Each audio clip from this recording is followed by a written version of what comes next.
it's mostly difficult for people who self-study to get an internship. Attending a nursing training college in Ghana, when you are done, it takes some period of time before you are enrolled as a government worker. I realized that most of them were retained at the places they intended. Code is not like something that you are reading alone. If you don't test it, maybe what you've read is correct too, but what you are trying to solve, when you use that same thing there that you've read long time ago, it won't work. Hello, and welcome to Kweku Tech, your most sought after tech channel in Ghana, where we bring you all the juicy stuff happening in tech. Now, almost every time we receive messages in our DMs where people ask almost similar questions like, how do I transition into tech? How do I get into tech? How do I get into tech? It's almost like the same thing, right? They just don't know where to start from. In this episode, we will be discussing how to transition into tech through bootcamps. And to do that, we have in the studio today Tracy Ama Amene Tenkorang, who will be sharing insights on her bootcamp journey with us all to help you also decide whether a bootcamp is the right fit for you at this point in time. Hello, Tracy. Hi. You're welcome to Kweku Tech, and thank you for honoring our invitation. Thank you very much.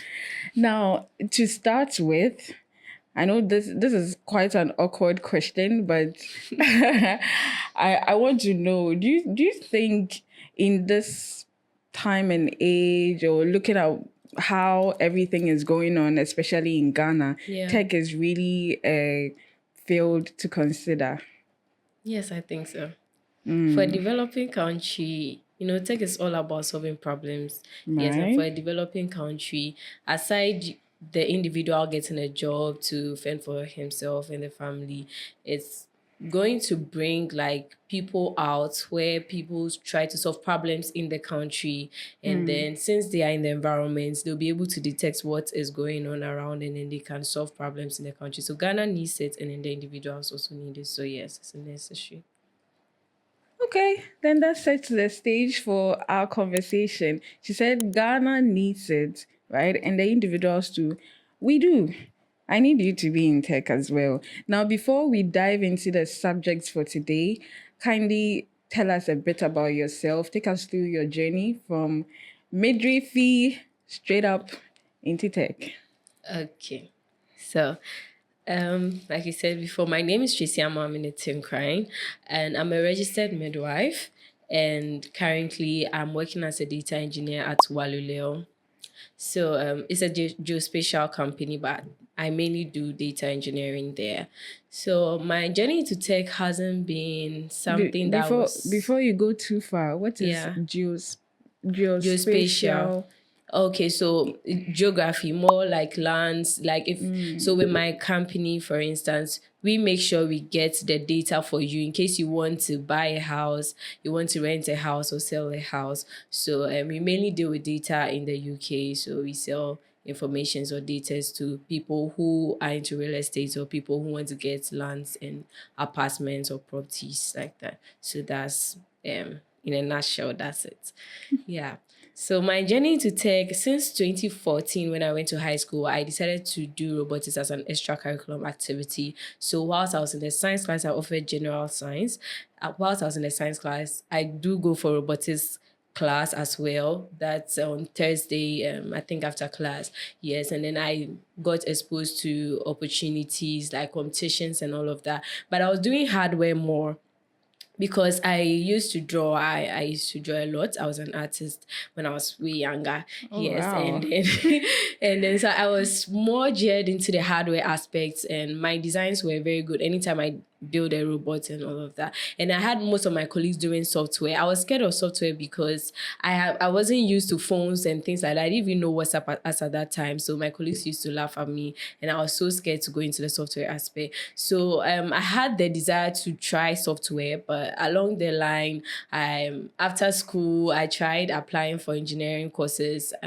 I couldn't get the one I wanted. I think I had food or nutrition.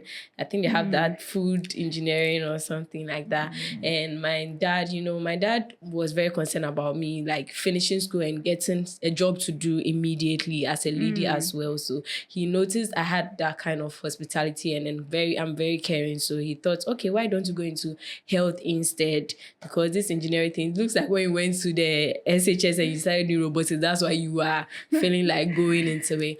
But whilst I was in the nursing school, I realized now I still really want to do this robotics thing and this tech thing. So on weekends, I go and teach robotics in my at my alma mater, Methodist Girls High School, and in Ebri Girls. And along the line, while I was doing their competitions and things, I realized I had to give more for my students. So I had to move into the software more. So after my national service as a nurse, I saw these programs online. I think I took cloud computing by ALX. And then as I was doing it, I got people exposing me to the fact that I had to do software engineering. That would give me a ground, like a good ground. And since I'm not a midwife, like I'm not a tech person, like a computer scientist, but I'm a midwife, I had to get something that it can make me solid in the tech field. Just jumping into the cloud wouldn't do. So luckily for me, I chanced on developers in Vogue. And when I read things about them online and getting into it, I realized, you can be from a non-tech background and then come into it and learn more. So yeah, that's how come I got into tech. And it has been quite challenging. I like challenges. So it has been quite challenging, but fun at the same time. Yeah. Nice. Now, let me not rush my audience to feel like you can just get up as a trained midwife, finish your national service, and just move into tech. Take me through that journey at that point in time, because you mentioned you were afraid of software. Yeah. You know you like tech. You didn't really see yourself moving into this aspect of tech that you are in now. So at that point in time, as a national service personnel trying to think of the way forward, like how did that decision happen at that point in time? Okay, so I don't know if you know about it, but attending a nursing training college in Ghana, when you are done, it takes some period of time before you are enrolled as a government worker. And even with that, it's not certain whether it's 2 years or 3 years. Just imagine, since 2021, I finished. And then I finished with my national service 2022. I haven't been posted. It's not like maybe I've been posted so and I'm you not didn't going quit. to. I didn't choose to quit though, but I just don't want to be there idle. Yeah, so Wow.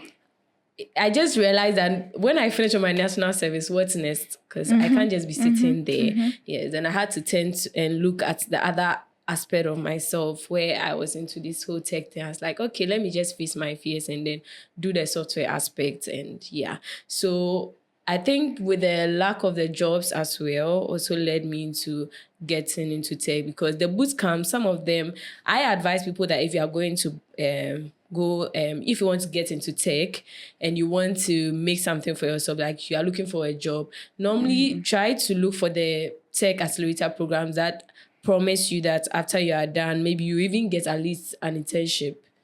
Okay. So with that, you have some kind of grounds, because it's mostly difficult for people who self-study to get an internship, because you don't have anybody who to take you to how the interview will be like and all of that. But these kind of boot camps can skip those things, and you are sure you can get an internship or a job right after if you do well at the internship aspect. Yeah.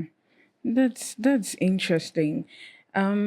So they offering you those opportunities, Yeah. they were listed as well. Like when you were choosing that particular boot camp, it was listed in their criteria, or Yes. you got to know about it when you started. So with my search, it wasn't on the flyer. Okay. Yes, but I noticed that okay, they said it's a whole year program and then 9 months of training and 3 months of internship.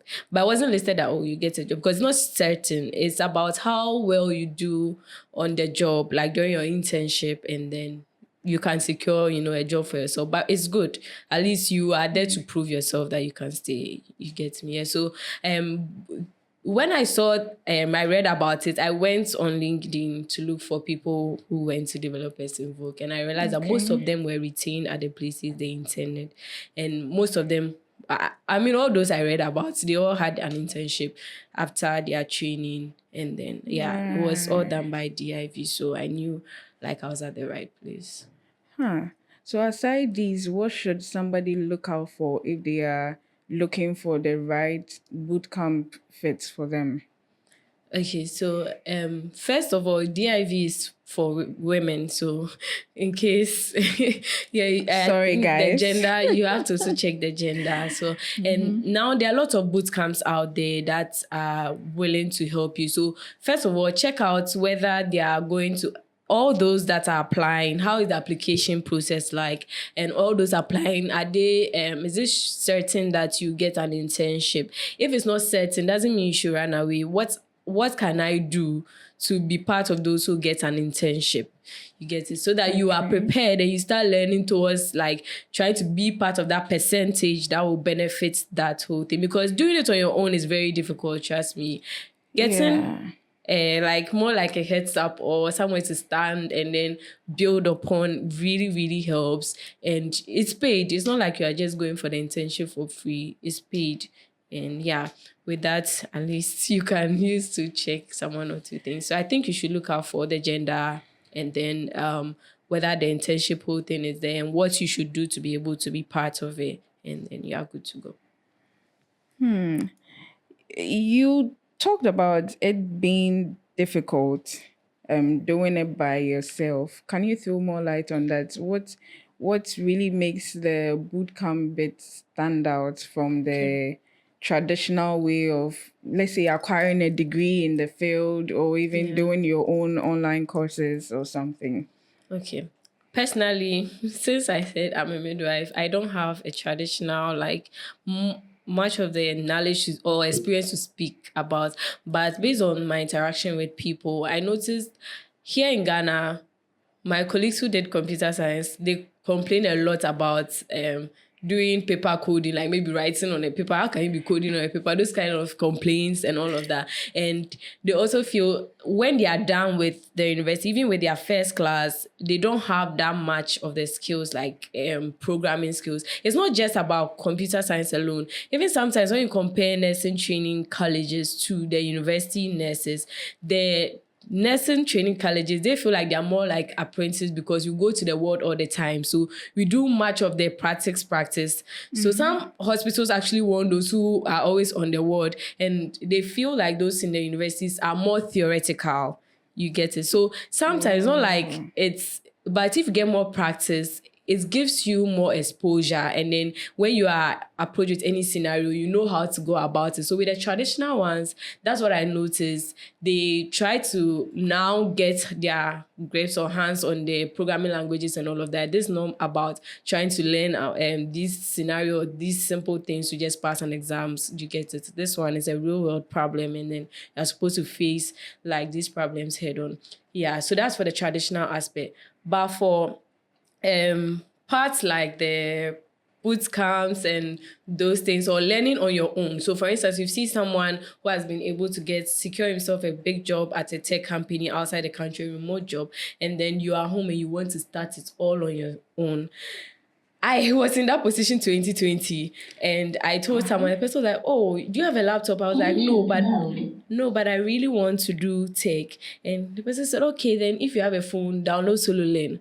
Trust me, guys, I thought with this Solo Learn, when I've learned some paragraphing and those kind of things, when someone asks me, are you a programmer? I say yes, because, I know HTML. And I thought a little bit of HTML means I'm a programmer. But it's not like that. You can't read. Code is not like something that you are reading alone. If you don't test it, maybe what you've read is correct too, but what you are trying to solve, when you use that same thing there that you've read a long time ago, it won't work.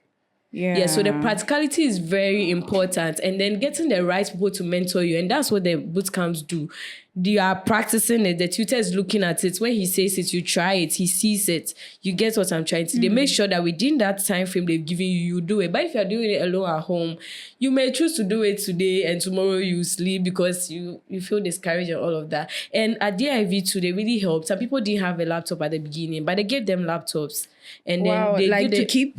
yeah, you do it throughout the program. You're using the laptop throughout. And then even during your internship, you can be using the laptop. They are sure that, during the internship, they'll pay you and all those kind of things that you can be able to buy some for yourself. And some of the boot camps, whilst you are being trained, you get stipends as well. So you can be saving towards getting your laptop, and then you'll be using it after. So the boot camps, it comes with a lot of opportunities, mentorships, sometimes this laptop that you can learn, and then colleagues to network with, and then you pick inspirations from, and you can all learn together. I wasn't the only odd person in the class. Some people just did. I think there was this girl who was a French tutor and she came into tech, so you don't feel like I'm the only non-tech person here. Everybody's doing it, so you can do it. Yeah. Wow, everybody is doing it, so you can do it. Now let's delve more into that aspect again. You weren't the only odd one in the class. Yeah. So I'm sure, should I say the odd camp? you the odd ones. At a point in time, you might have felt a little nervous with the whole transition. Like, was there any point in time where you felt like, what at all am I doing? Yeah. Like, what am I doing here? Yes. Kind of thing. Yeah. So how did you maneuver your way around that fear? So this was very funny. So fortunately for me, remember I told you when I was going to do the cloud computing thing, I had a friend who told me that it's best to go and do software engineering where because cloud is like more like you are deploying something you've built. So if you're not the one building it, like you don't know much about what you are putting out there. Exactly. Yes. So I had that colleague or friend of mine helping me throughout this whole thing. I remember when we started, you start with full stack, you start with front end. Then you go to back end. Front end, but I think the second month or third month was when I was getting my hands on it. All of a sudden I realized, hey, we are at back end. And I was thinking like, where are we going to? Like, please, can we go back, And I realized I was doing more of complaints. Like I was thinking everybody's supposed to make sure we all get it before we move to back end. But I didn't realize or sit down and talk to myself that you have to, it's not everything that you learn at the bootcamp. You can't use 1 year. Things that people are going to school for 4 years to finish and still they are struggling. You expect the teacher to put everything in your head. It won't work like that. So I had to tell myself, okay, I had to devote some, like maybe an hour every day. When I close from class, I sit at home and redo the thing before moving on. But if I'm waiting for the teacher to allocate maybe a whole 1 week for revision on front end before we go to back end, there's no way it's going to work like that. So I think within my 10 months was when I realized, it's like things are not going well. Maybe when they ask and then they are seeing people's code and I'm still struggling. But my colleagues really helped me. They would come and find out, why is it not running? Let me see. And they saw it as something that when they're able to fix it, like they've learned something. Like they've learned that if there's a way that you can encounter a problem and then you can also solve it at the same time, because we're all using different like laptops and some of them, because maybe you are using Linux, someone is using Ubuntu and those kind of things, you have different problems. So they saw it as a learning opportunity. So I didn't feel like me going to them I feel inferior. Rather I felt like they are happy to learn they feel like you have something new to teach them. So Charlie, come around and all of that. So yes, my challenges, because of the people around me and my environment, it really did help me. And DIV, the group, that's when they realized some of us were lagging behind. The group that, so they pair you with somebody who had that tech background before. So with the person I was paired with, she did computer science already. Yes, she makes sure maybe if I do something wrong, she'll compare and then check. So yes, with the boot camps, at least when you feel down or you are about giving up, they would make sure you continue. And it's in a nice way, so you don't feel like pushed.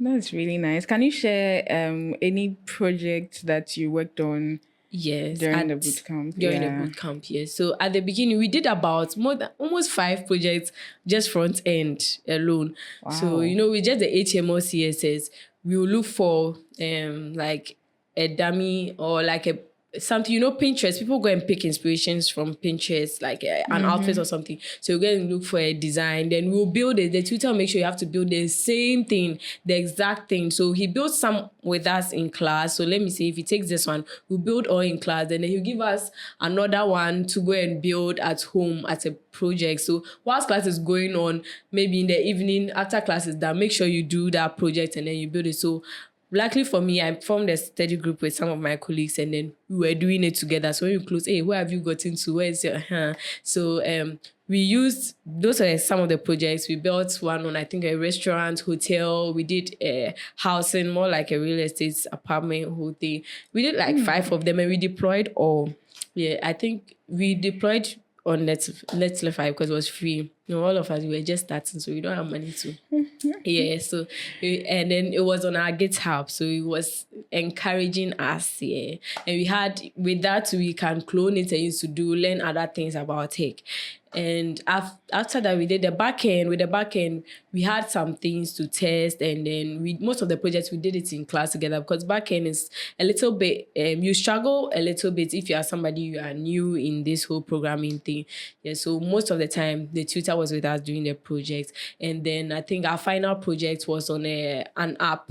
So it was like a health app, web app that we built, but we built it as a team and then we presented it. That was when I realized that you just don't have to always be behind a computer. You have to know how to present your project, because it's easier to present a front-end project. Everybody can see how it's behaving and all. But the back end, say, how is this thing able to search for them? You're just standing there. I don't build it too, but actually, the word is not, the things are not coming together. So this whole presentation and things also did help. So these were the projects I actually built during my time. Then I think I built my own portfolio website, and that was it. That was about this presentation thing. I think I've been to a couple of hackathons, and that's one thing I realized, that sometimes those who win, they don't even have the best of projects available, but it's like they know how to present it. They know how to talk about it. So they might not be showing anything extra to the judges, but if you ask them any questions, they know how to maneuver their way around. Oh, it would do this, it would do that. And they'll just be running around. That's very true. So at the end of the program, we did with the project I just spoke about, the web app, we were all supposed to build the same web app. Right. So however you build it, there are steps. Make sure this functionality, they make sure this is doing this. You can delete, you can add, you can edit. So that there are things that is that you are supposed, but how you design it there, you have to be creative about it. You have to make sure that at least if this is the color of the company's logo, you inculcate those colors and those things. But we were concentrating, my team member and I, we were concentrating on adding more features. We want to look like gurus. And we realized during the presentation, we didn't win. Those who won, they were even scared when they mentioned their name. But they had done something, so they knew everything that they had done. But you doing something and not finishing and going to present it and then you fumble, it will put you into trouble than just doing exactly what they've asked you to do. If you get time and you ask something, you know that, this is why I actually did this, and you can defend it. It's always best that way. Don't try to, sometimes just don't try to be too over. And all that, Now, that brings another question to mind, like talking about communication, presentation skills. What other transferable skills do you think you had from your midwifery, or let me say your educational level, that has helped you in your tech career? A lot, because with midwifery, health, a lot of things has to do with confidentiality and records keeping. And it made me realize that I would be good for backend. No, you remember I told you I was an artist and drawing. So I felt like, oh, let me do the front end because I love creative stuff. But because of the records keeping, making sure things are confidential, if you want to look for this person's card or folder, like the way those arrangements and things are, like, it really did make me feel like, okay, logic is very important. Right. Yes. And in case one day I want to build a whole tech, health tech kind of business or something, I would be able to refer from my whole health thing and bring it together. And I realized during programs like hackathons and all of that, when they are trying to solve a problem, those who are from purely tech background are now looking for problems, maybe in agriculture or health or something. So if you have a different background, you'll be able to tell the problem there and then explain it for your team people to build and solve that actual problem. It's easier that way than you just being in the tech field. You don't know anything about health, but you're solving a problem there. You have to do a lot of research and ask a lot of people questions to be able to get what you are actually looking for.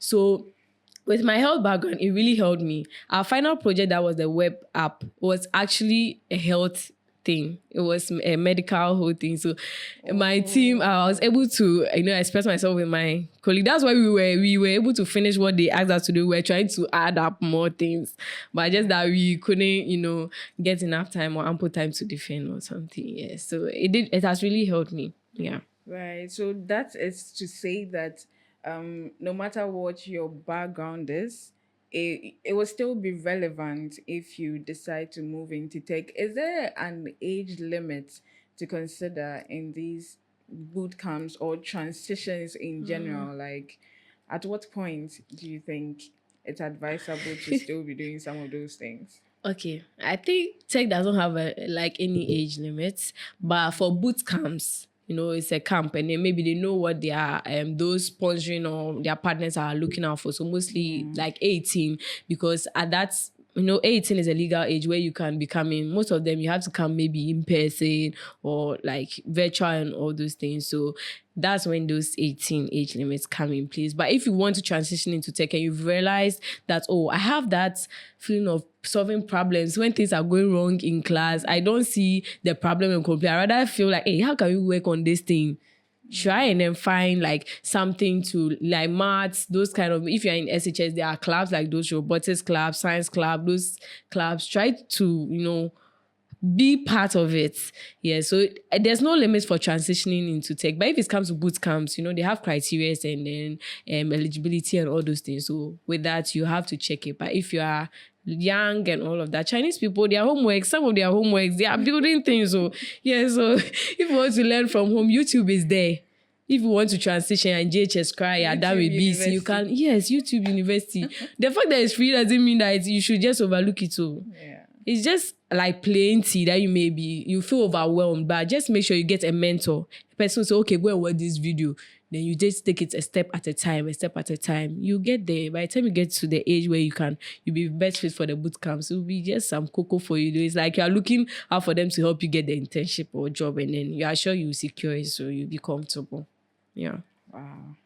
So looking back at your transition, what is one thing that you wish you knew or you wish somebody had told you before joining the bootcamp?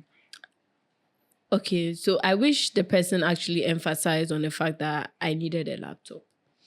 Because, I tried starting 2020 and then I was just doing the solo on the phone. I just thought, I wasn't preparing any money towards it. Though I was saving small. I was saving for other things. So laptop is very important.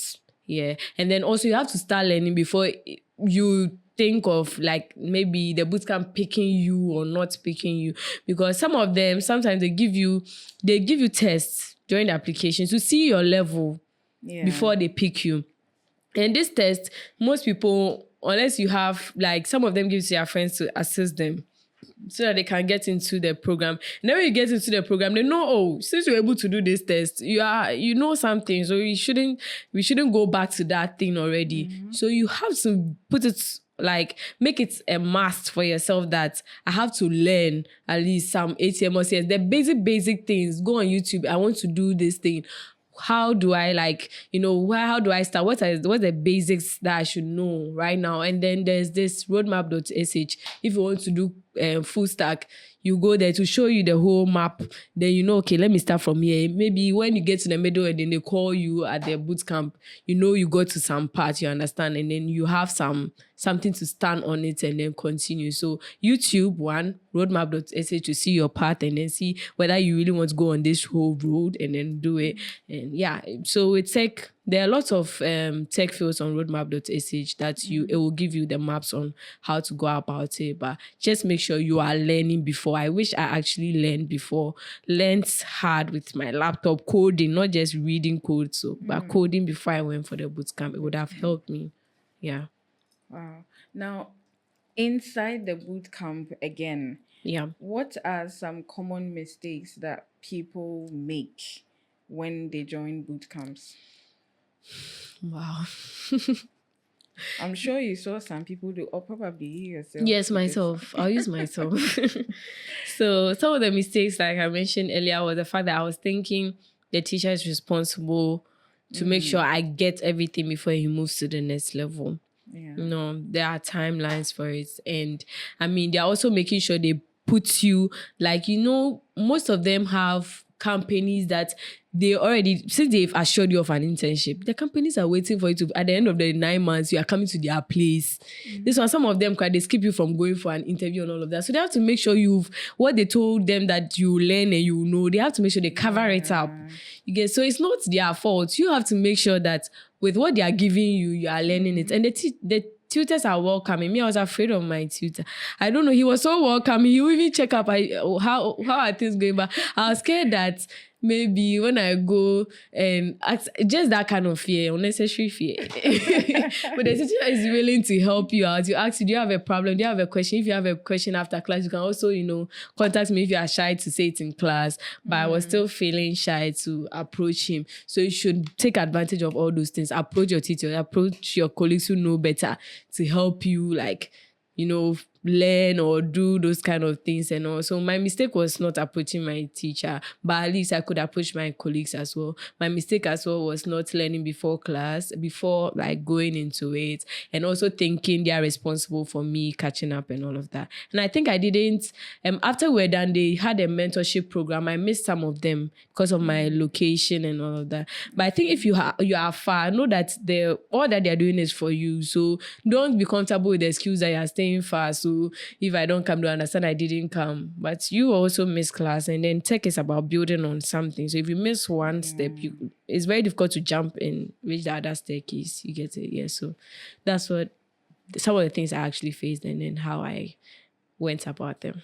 Yeah. Right. So at this point, you have transitioned, you have completed your bootcamp. Yeah. Now, this is where the fire for fire comes in as to whether you really have the skills that the bootcamp claims you should have. That is where the real journey begins. So what are some recommendations that you can talk about for anyone, probably somebody who is thinking of getting in and somebody who is also already in it and will be coming out soon? Recommendations for landing opportunities. Okay. So some of the things that bootcamps also have advantages and disadvantages. Mind you, it was very smooth for you to get an internship or something. Somebody who is home, the person has tried and failed. So the person is relearning the things, maybe the questions they asked him or her, and then they couldn't, get and all of that. So you should know that you have some loopholes somewhere. Find a mentor, find somebody who is used to interviews and things like that, so that you can learn how to prepare for tech interviews, learn how to match the skills you've written on your portfolio. Because when you're out of the bootcamp, for me, for instance, I told you during my introduction, I'm doing data engineering. I didn't do the software engineering I did during my bootcamp because that was the only role available that I could fit in. So if I should I'll forget everything I learned at the bootcamp, but it's still on my CV. You get, so should anything happen, I want to go back into the full stack code thing and I'm not practicing it right now, I'll find myself wanting. Yeah. So you should make it like it's up to you. Like you have to make sure that even if you still got a back end or a front end role at the internship place, know that you have no experience in interviews and things like that. Make sure the skills you are learning a back to back. Nowadays there's AI. It helps make things easier. People will say AI is coming to take your job, but no, at least if you know prompting and stuff, so it makes your work faster and easier. Like make yourself, build yourself in the tech itself. Yeah, make it be within you so that you can, at any time when you are asked to do something or do, how should I put it?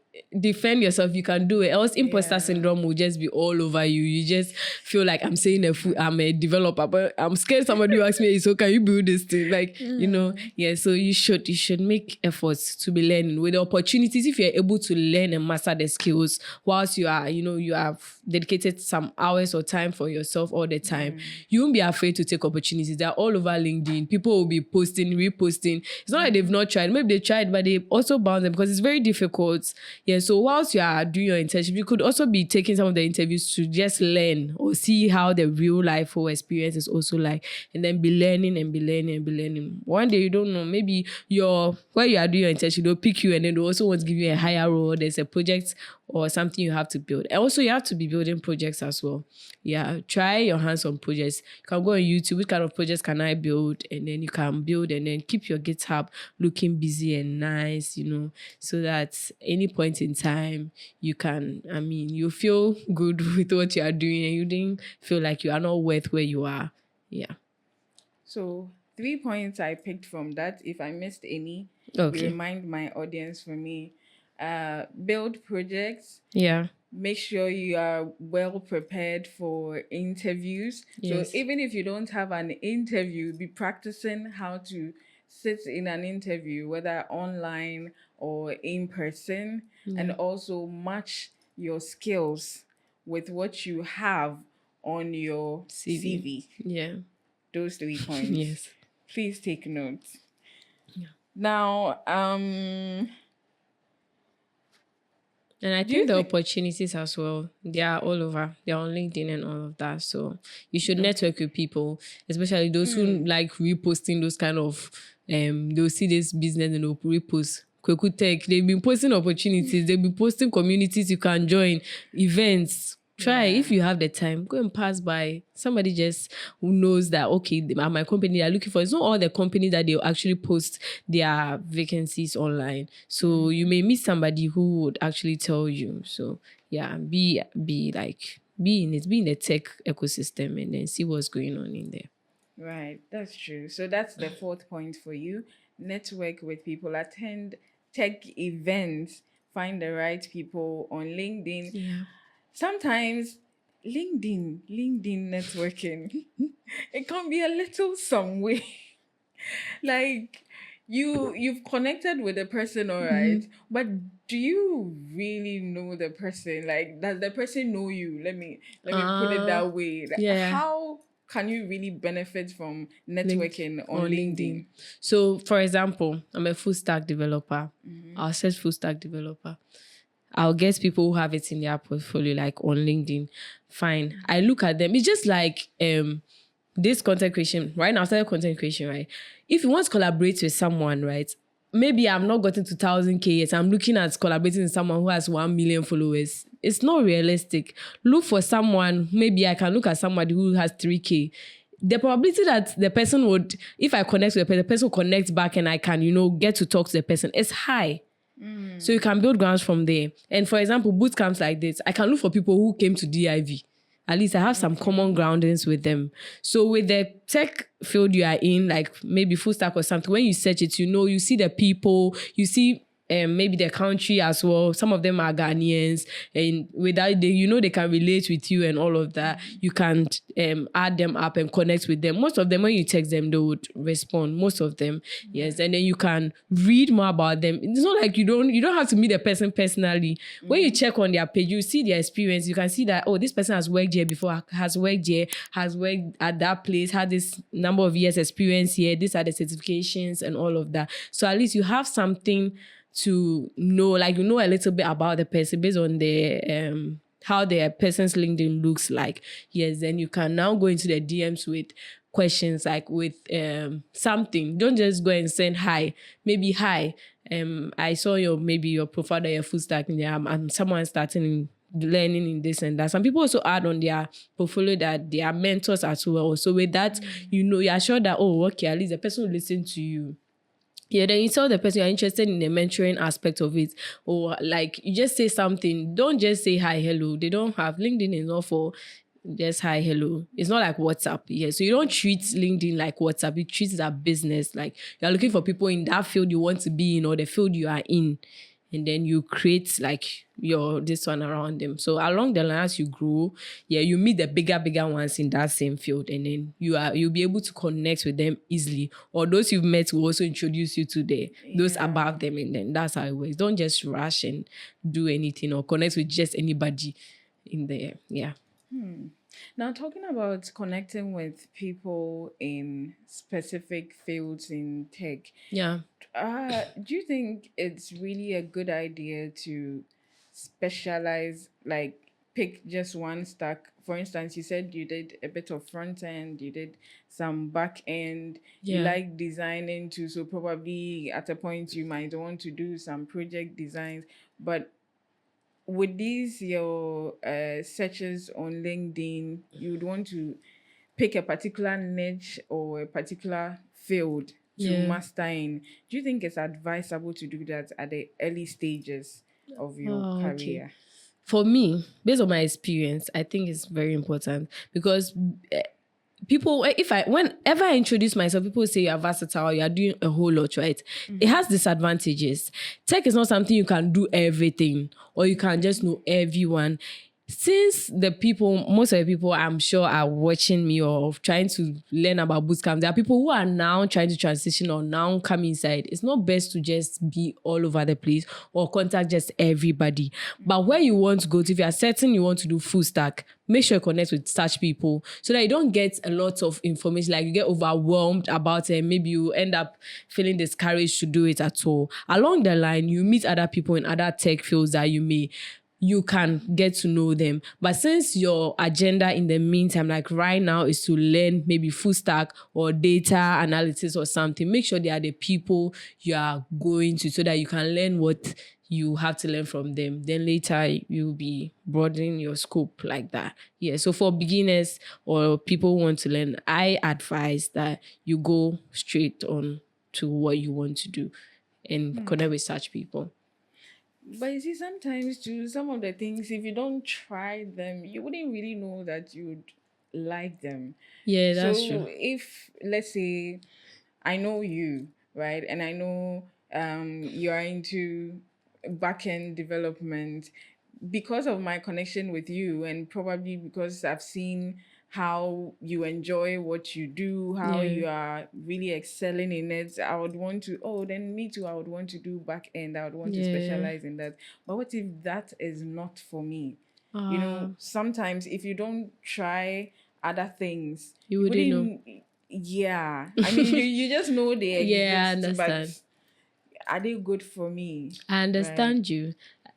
For social media is social media. You can connect with any tech field persons, right? I mean, I'm asking this You in could relation to even what to do after the boot camp. after Like, yeah, aside connecting with the people, yeah. like where to put your eggs, whether you should put all of them Sorry. in one basket and just relax for them to hatch, or Oh, you'd want I to don't think spread you them should across. put your eggs in one basket.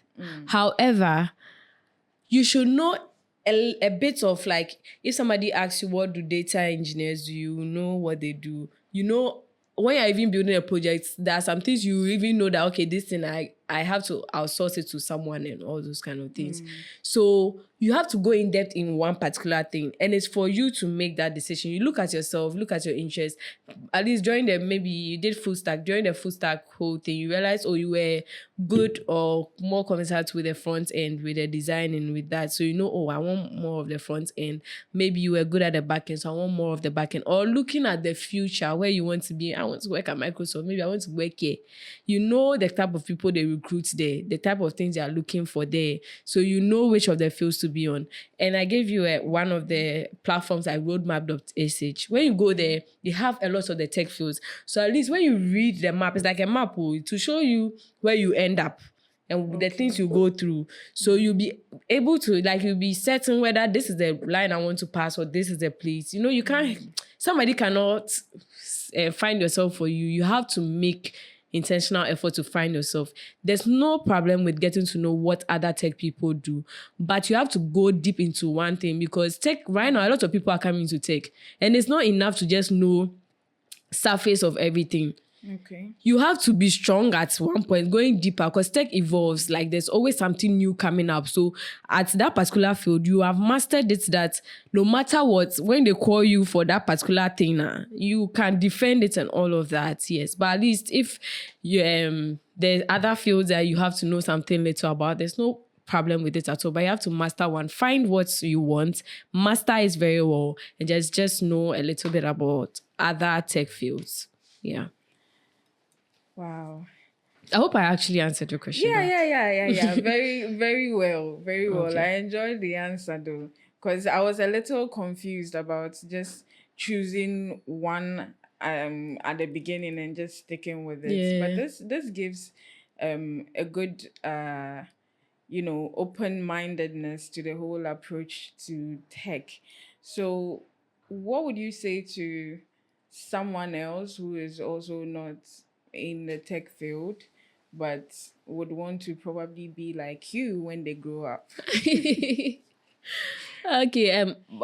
As part of the other question that I think I just had one of the answers in mind. So most of the tech people that I've grown to meet, if they want to learn another tech skill or they want to upgrade, they look in their line. So remember I made mention of path, right? So when I spoke about going to cloud computing, someone referred me, go and start from software engineering. And when I checked the map, yes, I have to get some groundings there. So sometimes the map really helps you. You get to know that I can start from this place. It connects the dots to relate other tech fields for you to be able to climb the ladder and get to maybe a good place that you would want to be. Some people come into tech because of maybe how much they want to earn and all of that. So all those things will actually help you. So sometimes you may start with full stack, but you may not end there. You may end up being a cloud engineer. But the knowledge you had in full stack is what is sustaining in the cloud engineering aspect, or is what will help those enrolling or trying to employ you because you have a knowledge there. So you wouldn't, instead of them employing maybe 3 people, you can get you have that whole experience already. So they may just get other people to support or help you. So yes, getting to know other fields is very good, but knowing your path and knowing which ones to go next and go next to is very important. Yeah, then back to what you were saying.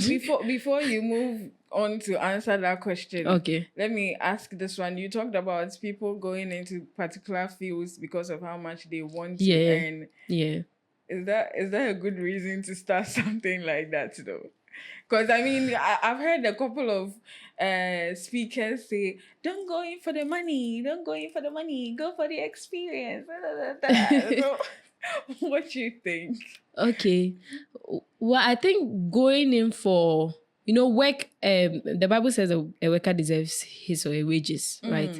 Working for money is not a bad idea, but make sure that you are doing the work diligently. And you can't do a work diligently if you are focusing on just the money.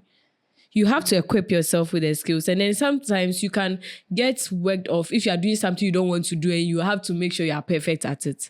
That's why that's why I stated the fact that if you're not somebody who is very serious about problems, like you're not triggered by solving a problem, there's no way you would even feel comfortable doing the whole tech thing. You will give up. Even if the money is big, you wouldn't be able to meet what they want, and they may also sack you.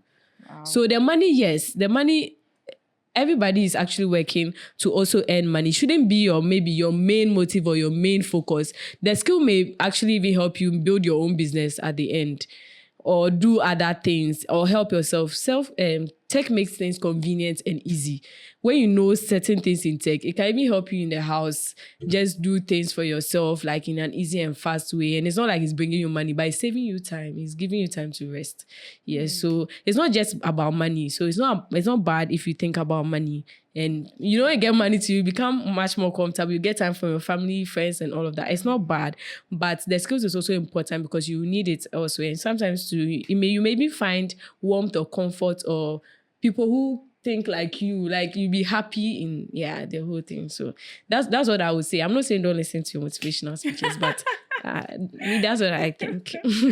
Oh. Well, I mean, there's a good balance between the two. Anyway. You have to balance it. So now back to my question. I know you've mentioned the roadmap. You've given a lot of ideas, yes, right, to non-tech people. But I want you, as we are wrapping up the conversation, I want you to reiterate, or if you can think of any other things that you would want to tell those who are looking at you from different fields, diverse fields, that they would want to jump into tech and be like you when they grow up. Okay. So thank you very much. Since we are wrapping up. So I remember in the year 2018, I went for an event, a girls' event, and then we were talking about AI as at that time.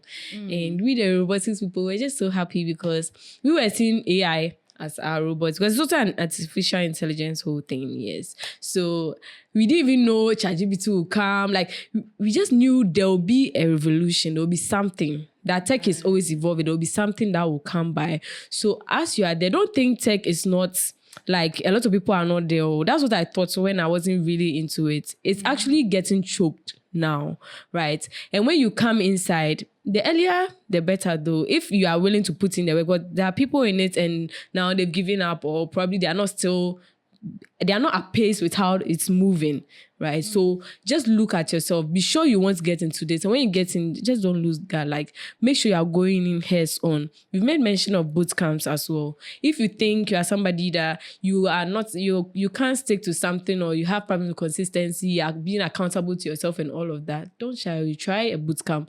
It will help you. Your colleagues will keep you in check. Your tutors will keep you in check. But still, you have to be learning on your own. They can't do everything for you, but at least with a little help that they help, it will keep you like on the right path.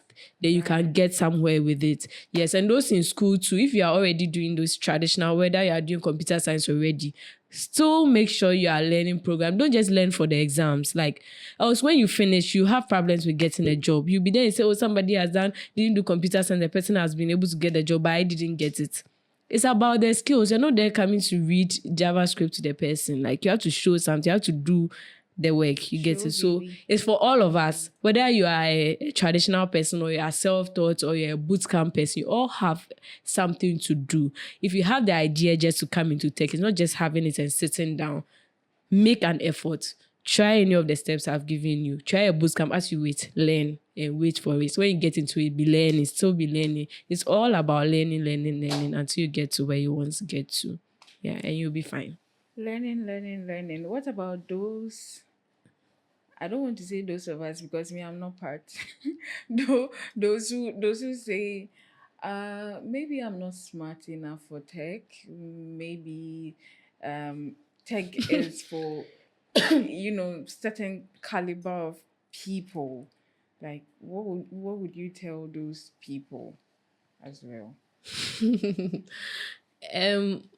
I remember when I started my bootcamp, my tutor, I think he did microbiology also. So I realized we all did biology. You are teaching me.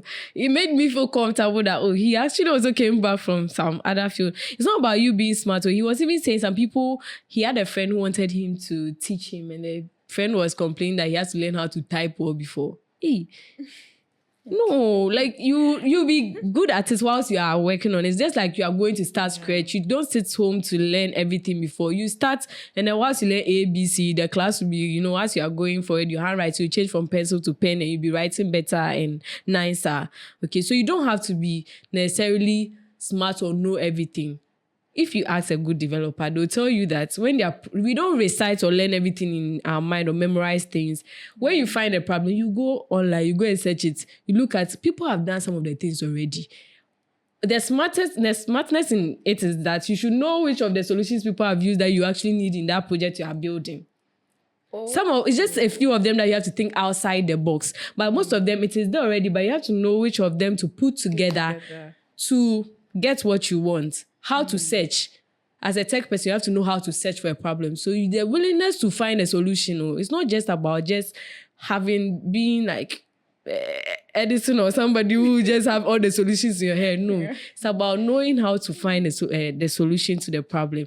Going out there to find a solution. So you don't have to get everything figured out. There are very soft tech programs and things there. It's not every tech course that you have to code. It's not every tech field that they code. There are non-coding tech fields. Even virtual assistants are also part of, they arrange, meetings, emails and stuff for people and businesses and all of that. So there are a lot of fields. If you think you're afraid of coding and all of that, there are other tech fields you can also fit into. And the world is evolving. I've seen that there are a lot of convenience in working from home. So mostly tech fields that you can work from home. You can be a nurse and then maybe you're not working on a tech platform where maybe they just ask for consultation and you'll be working from home. No, you have to go there. You even go for 9 shifts and then they'll be yelling. You go there. So you have to make sure that with the tech, there's convenience. You have to get there. The nurses will work they have to get it. So you see, you look at yourself and you look at what you want. If you are okay with that one, then you go and do, because you also need people to do that one. And people are there. Some people who also want to go out and do that. Yeah. But if you look at yourself, you want some convenience, you want other things. You should see which ones you can best fit for. Remote is now very easy to go about. Just look at the COVID like this. We were nurses, but we were home. Some of us were home. They had only the frontline people because they know the people they can train to, face. Because they put a lot of us there. Some of us also bring it to our family members. Yeah. Do you get it? So at that time, those nurses also were also looking forward to, some other jobs to do. That's when people started doing social media, selling online and those things. So remotes can come at any time where you have to be in your house and work or do something. So if you find a job that at some point you can be doing from home, or it can take care of you. You can also use to do other things or do other things for yourself. It's just helpful. And it just makes you be at a safer side. Yeah. So code is not, tech is not just about coding. It has a lot of fields in it. So you can go into it and look for the one that best fits what you want and your lifestyle, your personality, and then you'll be fine. Yeah. Right. So that is to say that you are smart enough. Yeah. You are smart enough to get into tech. So give it a try if it's something you would love to get into. Yeah. Right. Now, finally, I said we were wrapping up. Yeah, we are done. we are still on our way. Wrapping up. Do you like movies? Funny enough, I'm not a fan of movies, but I don't hate movies. It just that's not a default setting for me. Just unless maybe there's a click I want to. Okay, watch. So what's your other favorite thing that you like doing? Yeah. It's very weird, but I think, what do I actually like doing? Finally, a question that made her think. Pause for a while. I love trying out new things. I love getting to know maybe people who are trying out new things, what's going on or something. But yeah, movie, music, unless maybe I chance on it or something and I watch. And I like reading biographies, like past leaders who have passed, those, and Nelson Mandela, Mahatma Gandhi, Martin Luther King. Yeah, I like reading them as well. And just resting. Yeah, resting. Yeah. So if you could describe your transition into tech in, let's say, somebody's biography, who would that be? This is serious. Wow. Who would it be? What if it will be me? Maybe I'm the new. I don't know yet. I don't know, but I've noticed a lot of people have transitioned into tech. Yeah. I know a lot of people who have, but I just can't place myself, especially when it comes to the midfield. But I've met doctors who are now tech persons. Wow. Yeah, I've met them. They stop practicing and then. But the funny thing is, mostly when they stop practicing, they are doing something tech. Most of their projects are tech, are health related, and it's actually helps and solves problems. But I'll work on that one. And maybe I'll research and see who, and then the next time I'll share with you guys. Yeah. All right, then that is finally a wrap. Thank you so much, Thank Tracy, you for too. this insightful session. I hope that Tracy has been able to convince you enough to start your tech journey today. It is never too late, and you are really smart. You can do it. Okay? I believe in you. She believes in you. So if up until this point you have still not subscribed to Kweku Tech, please do so, because we have a lot of insightful topics that we'll be bringing your way subsequently. Yeah. Please do watch our past videos too, because we've pushed a lot of content out there for you. Kindly comment, share your own personal experiences too. If you have been through a boot camp yourself, or if you are looking forward to doing something similar as well. And we'll see you next time. It's bye.